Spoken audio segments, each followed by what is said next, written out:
The massive crystal palace on Vexithorian Prime sparkled with rainbow light as hundreds of alien representatives gathered for the most important meeting of the year. The Galactic Council chamber stretched higher than any human building, its walls made of living crystal that pulsed with energy. Today they would decide the fate of a small blue planet called Earth. Ambassador Velkari strutted to the center of the room, his scaled purple skin gleaming under the crystal lights. His species, the hegemony, ruled over 30 star systems and considered themselves the masters of war. With 4 glowing red eyes and arms as thick as tree trunks, he cut an intimidating figure. In his massive claws, he held what looked like a simple metal tablet. "Fellow council members," his voice boomed across the chamber, causing the crystal walls to vibrate. "We gather today to discuss the most amusing application we have received in centuries." He paused for dramatic effect, enjoying the attention of creatures from across the galaxy. The other delegates leaned forward with interest. There were the crystalline overlords, beings made entirely of living gemstones that refracted light in impossible ways. Their forms shifted constantly, never quite settling on one shape. Beside them floated the mind-touched ethereal creatures that looked like wisps of glowing smoke, with piercing blue centers that served as their eyes. They communicated through telepathy and rarely spoke aloud. In the back rows sat the ancient silicon hierarchs, beings older than most stars. Their bodies resembled walking mountains of black rock, with veins of molten metal running through their forms like glowing rivers. They had witnessed the rise and fall of countless civilizations, and rarely showed interest in anything new. "This application," Velkari continued, holding up the tablet, "comes from a species that calls themselves humans. They live on a small world in the outer rim of the galaxy, a place so insignificant that most of our star charts don't even mark it." Ripples of amusement spread through the chamber. Several delegates made sounds that could have been laughter, though it sounded more like grinding rocks and whistling wind. "These humans," Velkari said, his voice dripping with contempt, "claim to have achieved space travel. But listen to this, they use chemical propulsion. Chemical, can you imagine? They strap themselves to controlled explosions and hope for the best." He shook his massive head in disbelief. The chamber erupted in genuine laughter now. Some delegates pounded the floor with appendages that served as hands, while others flickered with colors that indicated humor in their species. One of the crystalline overlords shifted into a more stable form and spoke in a voice like tinkling bells. "Surely you jest, Ambassador. Even our most primitive ancestors abandoned chemical rockets millions of years ago." "I wish I were joking," Velkari replied, activating the tablet. A holographic display appeared above his head, showing crude human spacecraft that looked laughably simple compared to the sleek vessels the council members were used to. "These are their most advanced ships. Notice the complete absence of antimatter drives, quantum shielding, or even basic plasma weaponry." A mind-touched delegate drifted closer, its form pulsing with curiosity. When it spoke, its voice seemed to come from inside everyone's head simultaneously. "What of their defensive capabilities? Surely they possess some form of energy barriers." Velkari's laugh was harsh and grating. "They use metal plating, actual physical armor made of refined ore. It's like watching children play war with sticks and stones." The silicon hierarchs, who had remained silent until now, finally spoke. Their spokesperson was ancient, even by their standards, its voice sounding like an avalanche in slow motion. "What of their energy production? How do they power their civilization?" "Nuclear fission," Velkari announced with glee. "They split atoms for power. Not fusion, mind you, fission. They're barely beyond burning wood for warmth." The laughter grew louder now, with some delegates openly mocking the display. The hologram showed Earth itself, a small blue marble floating in the darkness of space. To these beings who had conquered entire star systems, it looked pathetically vulnerable. "And their leader who wishes to address us," Velkari said, activating another part of the display. The image of Admiral Li Jiwu appeared, a human man, in a simple military uniform standing on the bridge of what the aliens assumed was humanity's most advanced warship. To the council members, Admiral Li looked impossibly weak. His uniform had no energy fields or protective barriers. His ship's bridge was made of metal and plastic rather than living, crystal, or pure energy. Even his weapons appeared to be simple projectile launchers rather than the reality-warping devices the Council was familiar with. "Look at him," Velkari sneered. "No natural armor, no telepathic abilities, no energy manipulation powers. They're basically walking meat sacks that somehow learned to build flying metal boxes." The mockery reached its peak as delegates began suggesting increasingly ridiculous things the humans might do next. Some suggested they might try to fight wars with sharp sticks, while others wondered if they still used fire to cook their food.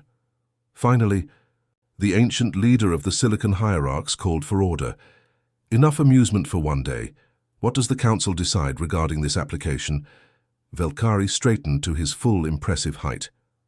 "I propose we grant them protected primitive status, full quarantine around their system to keep them safe from the dangerous galaxy. And of course this would allow us to claim salvage rights to any resources in their local area." The vote was swift and unanimous. Every delegate agreed that humanity was too primitive to be allowed into galactic society, but too amusing to simply destroy. The quarantine would keep them safely contained while more advanced species made use of their system's abundant raw materials. "Let them play with their chemical rockets and metal ships," declared Velkari as the session ended. "Perhaps in a few thousand years, they might evolve into something worth our attention." What none of them noticed was the small distortion in space near the chamber's upper reaches.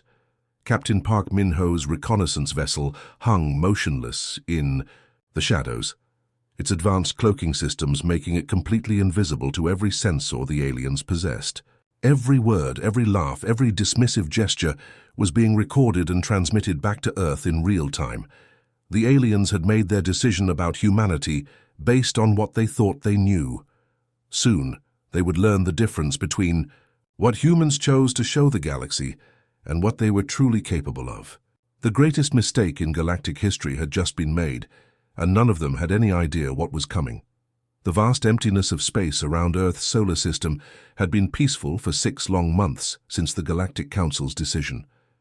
But that peace was about to be shattered forever. Deep in the asteroid belt between Mars and Jupiter, massive tiers in reality began to form. The very fabric of space twisted and bent as enormous alien vessels dropped out of faster-than-light travel.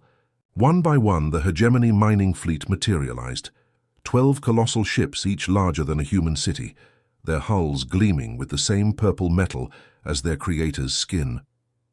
Fleet Commander Zethvar stood on the bridge of his flagship, the Dominion's Edge, his 4 red eyes scanning the primitive solar system spread out before him. Unlike Ambassador Velkari, Zethvar was built for war rather than politics. His massive frame was covered in battle scars from dozens of conquered worlds, and his uniform displayed the highest military honors the hegemony could bestow. "Initial scan complete, Commander," reported his tactical officer, a younger hegemony warrior whose scales still held their bright purple sheen. "The asteroid belt contains massive deposits of rare metals and minerals, enough to fuel our war machine for decades." Zethvar's mandibles clicked together in satisfaction, a sound his species made when pleased. "Excellent. Begin extraction operations immediately. Focus on the largest asteroids first. I want to strip this system clean before those council fools change their minds about the quarantine." The mining ships spread out across the asteroid belt like hungry predators. Each vessel deployed massive gravitational manipulators that could crack apart asteroids the size of mountains, along with harvesting drones that swarmed over the broken rock like metallic locusts. The operation was a marvel of alien engineering, capable of processing entire moons in a matter of days. "Sir," called the communications officer from her station, "should we inform the primitives on the 3rd planet about our operations?" Zethvar's laugh was a harsh barking sound that echoed through the bridge. "Why would we waste time talking to creatures that still use chemical rockets? They probably can't even detect us from this distance. Their most advanced sensors are laughably primitive compared to our stealth capabilities." As if to prove his point, he gestured toward the main display showing Earth in the distance. The small blue world looked completely defenseless, with only a few simple satellites orbiting around it. No energy shields protected the planet. No massive defense platforms guarded its space. To Zethvar's experienced military eye, it was the most vulnerable target he had ever seen. Besides, he continued, settling into his command chair, the Council gave us full salvage rights. These humans are under quarantine for their own protection. We're actually doing them a favor by cleaning up their dangerous asteroid field. Hours passed as the mining operation continued without interruption. Massive chunks of rock and metal disappeared into the hegemony ship's processing centers, where alien technology broke them down to their basic elements. The fleet was making excellent progress, having already harvested several asteroids rich in platinum and rare earth elements. Commander, the tactical officer reported with satisfaction, we're ahead of schedule. At this rate, we'll have completely stripped the belt within 3 months. Good, Zethvar replied, reviewing the harvest reports on his personal display. The High Command will be pleased. These resources will help fund our expansion into the Outer Rim territories. But just as he finished speaking, something impossible happened. The space around Ceres, the largest object in the asteroid belt, began to shimmer and distort like heat waves rising from hot pavement. The distortion spread outward in concentric rings, growing larger and more pronounced with each passing second. "Sir," the sensor operator called out, her voice tight with confusion, "I'm reading massive spatial distortions near our primary extraction site.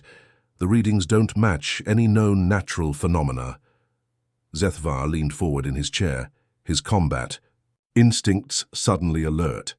In his long military career, he had learned to trust his gut when something felt wrong. Put it on the main screen. The bridge's primary display zoomed in on the distortion field, showing space itself seeming to bend and twist in impossible ways. Then, without warning, the distortions began to solidify into distinct shapes. Dark, angular forms emerged from what had appeared to be empty space, growing larger and more defined with each passing moment. "Ships!" gasped the tactical officer. "Those are ships coming out of some kind of advanced stealth system." What materialized before the stunned hegemony fleet defied everything they thought they knew about human technology. These weren't the crude metal boxes they had seen in the Council records. These were sleek predators of space, massive dreadnoughts with hulls that seemed to absorb light rather than reflect it. Their surfaces were covered in strange geometric patterns that hurt to look at directly, and weapons pods bristled along their flanks like the spines of some impossible beast. The largest of the human ships was easily twice the size of Zethvar's flagship, its dark hull seeming to drink in the light from nearby stars. Strange energy readings emanated from its core, power signatures unlike anything in the hegemony's databases. "Impossible," Zethvar whispered, his 4 eyes wide with shock. "The intelligence reports said they were using chemical propulsion. How do they have cloaking technology that can fool our sensors?" Before anyone could answer, every communication system on every hegemony ship suddenly activated simultaneously. A calm, professional voice filled the bridge, speaking perfect hegemony dialect without a trace of accent or uncertainty. "Unknown vessels, you are in violation of Sol System sovereignty. This is Admiral Kim Harim of the Terran Defense Fleet. You have 30 seconds to cease all mining operations and withdraw from this system immediately." The bridge fell silent as every hegemony warrior stared at the main screen in disbelief. The voice belonged to a human female whose image now appeared on their displays, a woman in a crisp military uniform that was clearly far more advanced than anything they had expected. Her eyes were cold and calculating, showing none of the primitive fear they had anticipated. Zethvar's shock quickly turned to anger. "How dare they?" he roared, his massive fists slamming down on his command chair's armrests. "These primitives think they can threaten the hegemony? Their entire species should be grateful we don't enslave them all." He gestured sharply to his weapons officer. "Lock plasma cannons on their largest vessel. Let's show these upstart humans what happens when they challenge their betters." "Sir," the weapons officer hesitated. "Our sensors are having difficulty getting targeting locks. Their ships are generating some kind of interference that's disrupting our systems." "Then fire anyway," Zethvar commanded. "Those plasma cannons have destroyed the shields of every enemy we've ever faced. These primitive ships won't even slow them down." The Dominion's Edge and its escort vessels opened fire with the same weapons that had conquered dozens of worlds. Brilliant streams of superheated plasma lance across space, each bolt carrying enough energy to vaporize a city. The display showed the incoming fire heading directly toward the human dreadnoughts at incredible speed. Zethvar smiled grimly, already imagining the humans' primitive vessels being torn apart by superior hegemony firepower. In seconds, this annoyance would be over, and they could return to their mining operations. But the humans did something that shocked every warrior on the hegemony bridge. They didn't try to dodge. They didn't activate evasive maneuvers or attempt to flee. They simply sat there in space, their dark ships waiting calmly as certain destruction raced toward them. "They're not even trying to avoid our fire," the tactical officer reported with confusion. "Either their ships are too slow to maneuver, or they don't understand what's about to hit them." Zethvar's smile widened. "Good. Let this be a lesson to any other primitives who think they can challenge the hegemony." The plasma bolt struck the human ship's dead center, creating brilliant explosions that lit up the asteroid belt like miniature suns. For a moment, the intense light made it impossible to see what had happened to the human vessels. But as the glare faded and the displays cleared, Zethvar's smile died on his lips. The human ships were still there, completely undamaged and apparently unaffected by weapons that should have reduced them to cosmic dust. The silence on the hegemony bridge was deafening as every warrior stared at their displays in complete disbelief. The plasma bolts that had destroyed countless enemy fleets had struck the human ships directly, creating explosions bright enough to be seen from Earth itself. But as the brilliant light faded away, the impossible became reality. The human dreadnoughts hung in space exactly where they had been before, their dark hulls completely unmarked by the devastating attack. Not a single scorch mark, not even a flickering of damaged systems. It was as if the most powerful weapons in the hegemony arsenal had simply bounced off like raindrops hitting a mountain.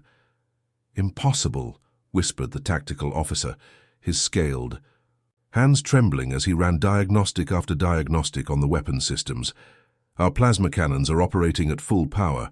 The energy readings show direct hits on all targets. They should have been vaporized instantly."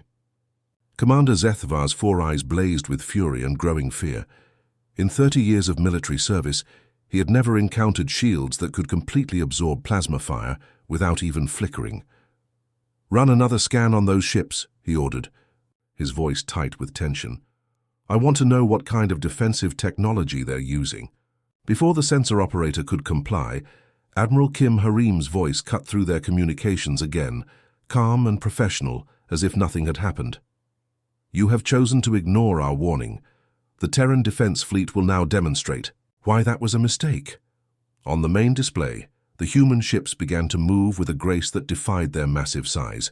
They didn't lumber through space like the bulky hegemony vessels.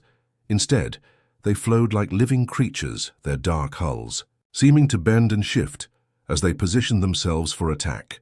"Engaging kinetic bombardment systems," Admiral Kim announced, her voice carrying the cold authority of someone who had done this many times before.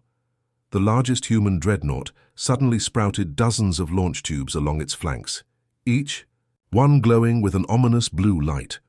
Deep within the ship's hull, massive electromagnetic accelerators charged with power that made the surrounding space itself shimmer with energy.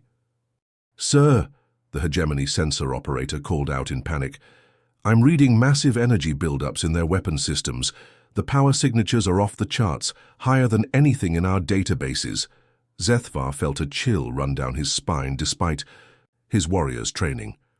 "All ships, evasive maneuvers, maximum burn on all engines." But the human weapons fired before the hegemony ships could even begin to turn. What emerged from the launch tubes looked deceptively simple. Long, thin rods of dark metal that seemed to absorb light, just like the ships that fired them. To the alien warriors, they looked almost primitive compared to the elegant plasma weapons they were used to. That illusion lasted exactly 3 seconds. The tungsten rods, each one accelerated to 20% of light speed, struck the hegemony fleet like the fist of an angry god. The first rod hit the mining vessel, Eternal Prophet amidships, and the massive ship simply disintegrated. There was no explosion, no dramatic fireball. One moment the ship was there, and the next it was a rapidly expanding cloud of metallic debris. "Kinetic weapons," screamed the tactical officer, finally understanding what they were facing. They're using pure kinetic energy at relativistic speeds. More rods followed in rapid succession, each one finding its target with impossible accuracy. The hegemony ship's energy shields, designed to deflect plasma and particle beams, were completely useless against solid projectiles moving at such incredible velocities. The shields might as well have been made of paper, for all the protection they provided. The second wave of human weapons was even more terrifying. Torpedo-shaped objects launched from different ports on the Dreadnoughts, these ones glowing with an inner fire that hurt to look at directly. As they flew through space toward their targets, the torpedoes left trails of superheated plasma in their wake. "Fusion torpedoes incoming," the sensor operator reported, his voice cracking with fear. "They're burning at temperatures equivalent to the core of a star." The first torpedoes struck the heavy cruiser, Dominion's Pride, and the result was spectacular and horrifying. The warhead detonated with the power of a miniature sun, creating a ball of fusion fire that consumed the entire ship in seconds. The explosion was so bright that it temporarily overloaded every visual sensor in the fleet. When the light faded, there was nothing left of the cruiser except a slowly cooling cloud of ionized gas. A ship that had taken 5 years to build and housed over 3,000 warriors had been erased from existence in the blink of an eye. But the worst was yet to come. As the human dreadnoughts continued their methodical destruction of the mining fleet, their largest vessel began to charge, a weapon that made everything else look like toys. Deep in its core, matter and antimatter swirled together in magnetic containment fields, building toward a reaction that would make fusion look like a firecracker. "Sir," the science officer reported in a voice barely above a whisper, "I'm detecting antimatter signatures from their flagship. They're preparing to fire some kind of annihilation beam." Zethvar felt his blood turn to ice. Antimatter weapons were theoretical, even for the most advanced species in the galaxy. The amount of energy required to contain and direct antimatter was beyond anything the hegemony had ever achieved. The antimatter lance fired with no fanfare, no dramatic build-up, just a thin beam of absolute destruction that reached out across space to touch the heavy battleship Hegemon's Wrath. Where the beam made contact, matter simply ceased to exist. The battleship's armor, shields, and hull all converted directly to energy, in a reaction that made nearby stars flicker in sympathetic resonance. The destruction spread along the beam's path like a disease, consuming the massive warship from bow to stern in a matter of seconds. When it was over, not even debris remained, just empty space where a ship carrying 5,000 warriors had existed moments before. "By the Ancient Ones," Zethvar breathed, watching his fleet being systematically destroyed by weapons that shouldn't have been possible. "What are these humans?" His own flagship, the Dominion's Edge, shuddered as a kinetic rod clipped its port engine assembly. The impact sent shockwaves through the entire ship, buckling hull plates and setting off alarms throughout the vessel. Emergency lighting bathed the bridge in red as damage reports flooded in from every section. "Hull breach on decks 12 through 15, reported the damage control officer. "Engine 3 is completely destroyed. We're losing atmosphere on 7 levels. Another torpedo detonated nearby, its fusion fire washing over the flagship's shields and causing them to flicker and fail. The Dominion's Edge, built to withstand the combined firepower of entire enemy fleets, was being torn apart by weapons it couldn't even understand.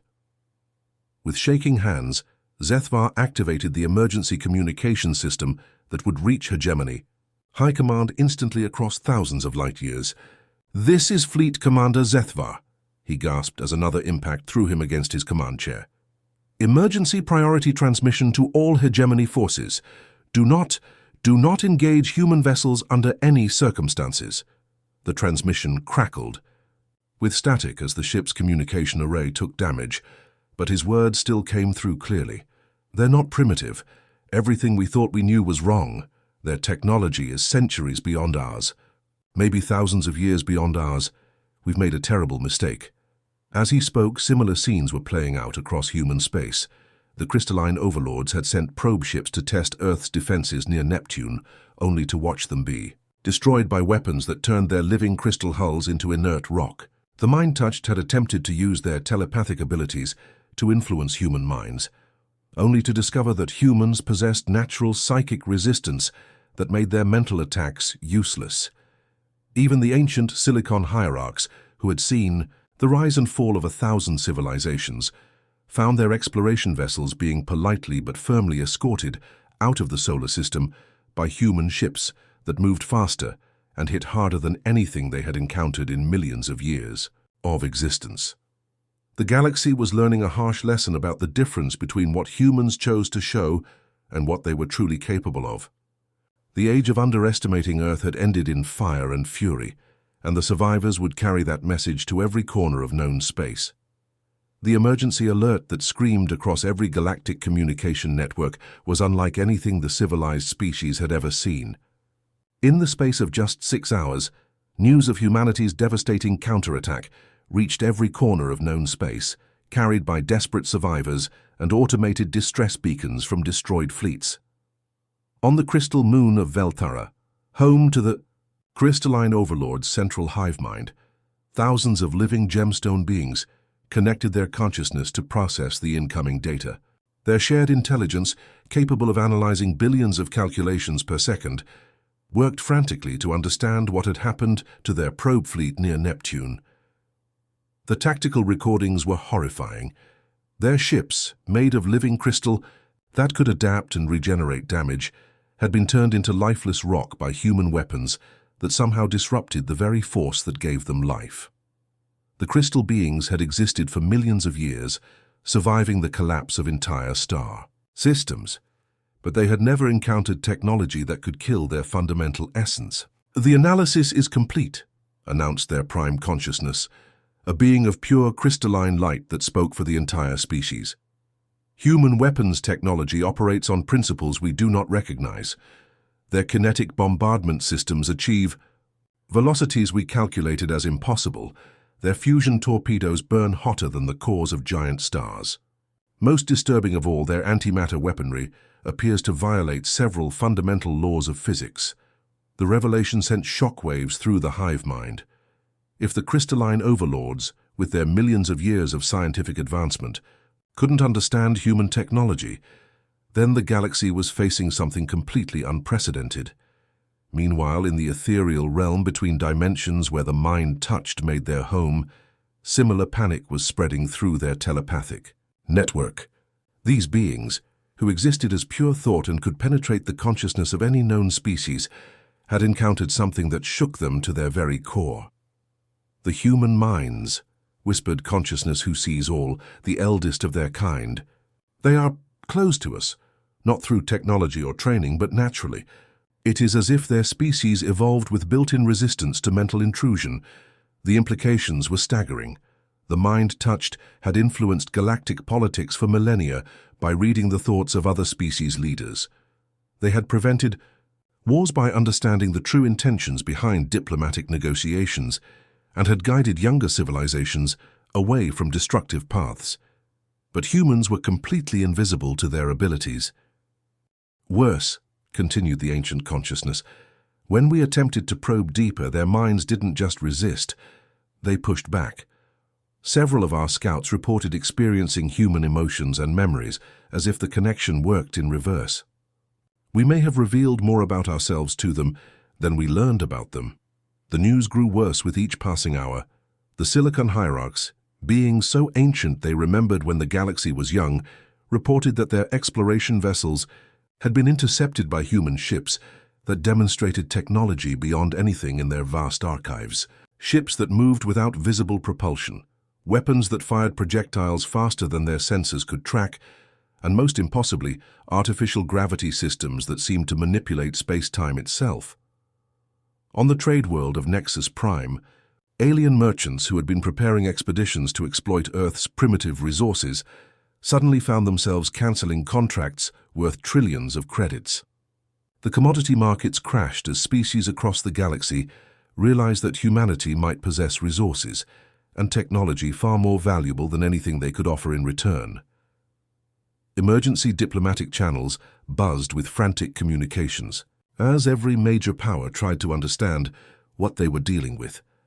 The proud hegemony, which had been preparing to add Earth to their growing empire, suddenly found themselves issuing public statements about the regrettable misunderstanding that had led to the mining fleet incident. But perhaps nowhere was the panic more intense than in the crystal halls of Vexithorian Prime, where the Galactic Council was meeting in the first emergency session, called in over 1,000 years. The same chamber that had echoed with laughter just months earlier now rang with terrified voices and frantic debates. Ambassador Velkari paced back and forth in front of the assembled delegates, his four eyes wide with fear and his purple scales darker than usual, a sign of extreme stress in his species. The confident warrior who had mocked humanity's application now looked like a creature haunted by nightmares. "How did we miss this?" he demanded, his voice cracking with strain. "Our best intelligence operatives spent months observing their system. They reported primitive chemical rockets, basic nuclear technology, and simple electromagnetic communications. Where did these godlike weapons come from?" The other delegates sat in stunned silence, each processing their own species' encounters with humanity's true power. The arachnoid hegemony's representative, a spider-like creature with 8 glowing eyes, clicked its mandibles nervously as it spoke. "Our Combat Analysis Division has reviewed the tactical data from Commander Zethvar's fleet," it said, in a voice like grinding metal. "The human weapons achieved impact velocities that should have required antimatter propulsion systems, yet our sensors detected no antimatter signatures from their ships until they fired the annihilation beams." A mind-touched delegate drifted closer to the center of the chamber, its ethereal form pulsing with agitation. "Our telepathic probes have confirmed what we feared most," it said, its voice echoing inside everyone's minds. "The humans are not just technologically advanced. They are psychologically immune to our influence. In all our millions of years of existence, we have never encountered a species with natural mental defenses." The chamber erupted in panicked discussions as the implications sank in. If the mind-touched couldn't read human intentions, then traditional diplomacy became almost impossible. How could they negotiate with beings whose thoughts and motivations remained completely hidden? But it was ancient Morgoth of the Silicon Hierarchs who spoke the words that silenced the entire chamber. The massive being, older than most stars and wiser than entire civilizations, slowly rose from its position at the back of the assembly. When it spoke, its voice carried the weight of eons. "Deception," the ancient creature said simply, the word echoing through the crystal hall like a death sentence. "We have been victims of the most sophisticated deception in galactic history. The humans allowed us to see exactly what they wanted us to see: weakness, primitiveness, technological backwardness. Meanwhile, they studied us, learned our capabilities, and prepared for this moment." Velkari stopped pacing, his face going pale beneath his scales. "You're saying they planned this? That everything, the crude ships, the simple technologies, even their diplomatic approach, and was all an act?" "Consider the evidence," Morgoth continued relentlessly. "Their ships appeared from stealth systems more advanced than anything we possess. Their weapons operate on principles our science cannot explain. Their minds are naturally resistant to telepathic intrusion. And most telling of all, they spoke our languages perfectly, demonstrating an understanding of galactic civilization that supposedly primitive beings should not possess." The silence that followed was deafening. Every delegate in the chamber was processing the same terrifying realization. They had not encountered a primitive species asking to join galactic civilization. They had been studied, analyzed, and judged by beings far more advanced than themselves. "The question," Morgoth said, its ancient voice heavy with implications, "is not what the humans want from us. The question is what they intend to do with us now that we have forced them to reveal their true nature." As if summoned by those very words, every communication system in the chamber suddenly activated simultaneously. The same technology that had allowed the humans to intercept hegemony military channels now demonstrated its ability to penetrate the most secure networks in galactic civilization. The face that appeared on every screen was familiar: Admiral Kim Harim, the human who had destroyed an entire mining fleet with casual efficiency. But this time she was not alone. Behind her stood other figures in similar uniforms, representing a military hierarchy that no one in the galaxy had suspected existed. "Honored delegates of the Galactic Council," Admiral Kim said, her voice calm and professional despite the chaos. Her words would surely cause, "I believe it is time for a proper introduction." The crystal chamber of the Galactic Council had never been quieter. After hours of frantic debate about how to respond to humanity's devastating display of power, every delegate sat in stunned silence as Admiral Li Jiwu's image materialized in the center of their most secure meeting space. The transmission had bypassed every security protocol, every encryption system, every defensive measure they possessed, appearing as easily as if their networks were wide open to anyone who wanted access. Admiral Li stood with the calm confidence of someone who held all the cards in a deadly game. His simple uniform, which the aliens had once mocked as primitive, now seemed to carry an authority that made even the most powerful beings in the galaxy shrink back in their seats. Behind him, the bridge of his flagship stretched out in clean, efficient lines that spoke of technology far beyond anything the Council had imagined. "Honored delegates," he began, his voice carrying easily through the chamber's crystal acoustics, "I believe it's time we had an honest conversation about the relationship between Earth and the galactic community."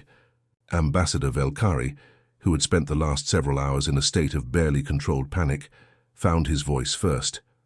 How are you doing this? Our communication systems are supposed to be impossible to breach. No outside signal should be able to penetrate this chamber." A slight smile crossed Admiral Li's features, the expression of someone explaining something obvious to a child. "Your security is adequate against the level of technology you're familiar with. However, you've been operating under some fundamental misunderstandings about humanity's capabilities." As he spoke, another figure stepped into view beside him. Captain Park Hine wore a uniform similar to the Admiral's, but her insignia were completely different from anything in the Council's databases. Where they had expected crude rank markings, they saw symbols that pulsed with their own inner light, suggesting technology integrated at the molecular level. "For the past 57 years," Admiral Li continued, "Earth has been observing your civilization through methods you never detected. We studied your languages, your politics, your military capabilities, and your social structures. We learned everything we needed to know about galactic civilization while you remained completely unaware of our true nature." Ancient Morgeth of the Silicon Hierarchs leaned forward, its massive stone form grinding against the crystal floor. "You've been watching us for over half a century. How is that possible? Our sensors would have detected any surveillance technology." Captain Park stepped forward to answer, her voice carrying the same quiet authority as her superior. "Your sensors were designed to detect the kind of technology you understand. Our observation methods operate on principles your science hasn't discovered yet. We've been hiding in plain sight, using stealth systems that make our ships invisible, not just to your instruments but to your perception itself." The implications hit the assembled delegates like physical blows. Every secret meeting, every military planning session, every private conversation between species leaders, humans had potentially been listening to all of it. The mind-touch delegates' ethereal form flickered with distress as it realized that while they couldn't read human thoughts, humans might have been reading their transmissions for decades. "The quarantine you imposed on our system," Admiral Li continued, "was actually the greatest gift you could have given us. While you dismissed us as primitive and ignored our development, we were free to advance our technology without interference. We used that time to solve problems your civilization has struggled with for millennia." On the chamber's main display, images began appearing that made the delegates gasp in amazement. Human cities that floated in clouds, powered by fusion reactors the size of buildings, massive space habitats in Earth's orbit that housed millions of people in environments that seemed to blend nature and technology seamlessly, ships being constructed in orbital yards that dwarfed anything the galaxy had ever seen.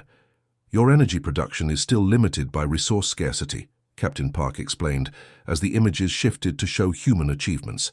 "You fight wars over rare materials because you haven't learned to manipulate matter at the quantum level. We solved those problems 30 years ago."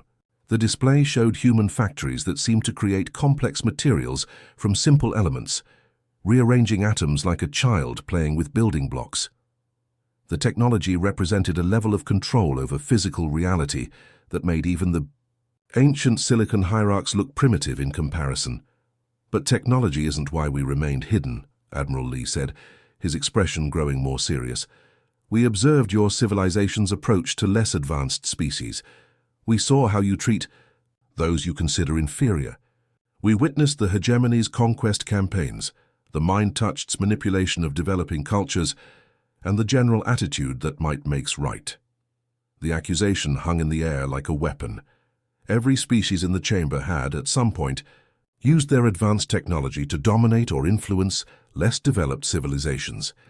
It was considered natural, even beneficial, the strong guiding the weak toward a better future. We chose a different path, Captain Park continued. Rather than reveal ourselves and risk becoming either targets or tools of your existing power structures, we developed our civilization in isolation. We wanted to reach a level of advancement where we could engage with you as equals, not as subjects or overlords. The chamber's emergency lighting suddenly activated as proximity alarms began sounding throughout the Crystal Palace. Every delegate's personal communication device started receiving urgent messages from their respective military commands. The massive defense platforms that protected Vexithorian Prime, weapons capable of destroying entire fleets, were detecting incoming signatures. "Incoming vessels," announced the Council's defense coordinator, a crystalline being whose form blazed with alarm signals. Multiple large signatures dropping out of faster-than-light travel at the edge of our system. On the main display, the defensive sensors showed what was approaching.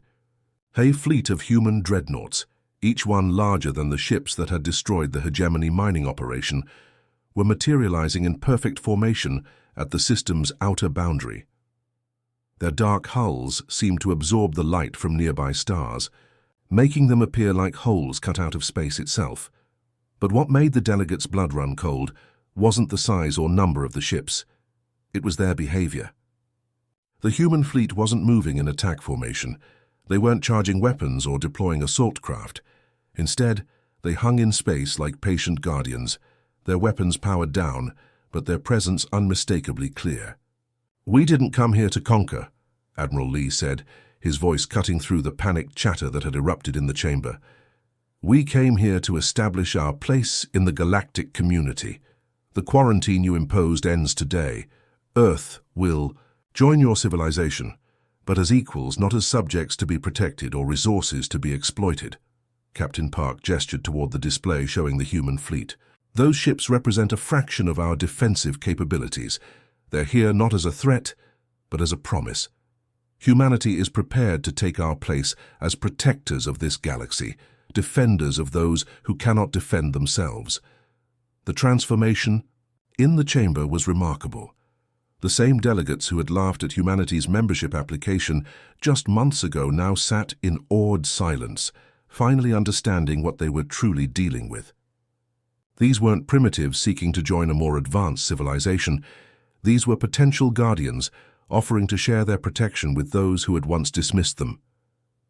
Ancient Morgeth was the first to speak, its voice carrying the weight of millions of years of wisdom. "The question is no longer whether humanity deserves membership in our community. The question is whether we deserve to share in theirs." The vote that followed was swift and unanimous. In the very chamber where they had once mocked Earth's primitive technology, the Galactic Council voted to grant humanity not just full membership, but a permanent seat on the High Command, the governing body that made decisions for the entire galactic civilization. As the session ended and delegates began the process of completely restructuring their understanding of galactic politics, Admiral Lee's image smiled warmly at the assembled beings. "Welcome to the new age," he said simply. "Let's build something better together. The age of underestimating humanity was over. The age of cooperation was about to begin."